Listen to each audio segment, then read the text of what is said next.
সদায়নো কিমান ৰেষ্টুৰেণ্টত গৈ গৈ খাই থাকে সেইকাৰণে বোলো ঘৰতে বনাওঁ আজি কি খাম বুলি কৈছিলা আজি তুমি মোক বৰষুণৰ বতৰ ন সেইটো কাৰণে বিৰিয়ানী আৰু তিল চিকেন হ'লে মজা লাগিব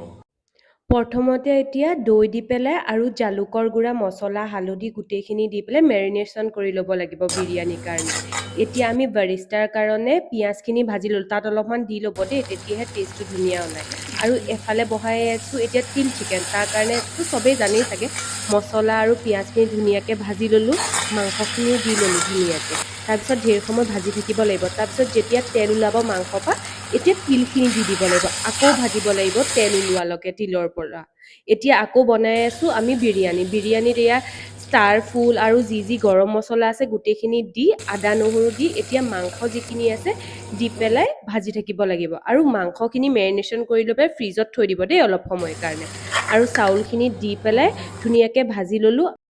এতিয়া আমাৰ খানা ৰেডি হৈ গ'ল টিভি চাই চাই পুৰা দুইজনে আৰামছে খাওঁ আপোনালোকেও বনাই খাব দেই কেনেকুৱা লাগে কমেণ্টত জনাব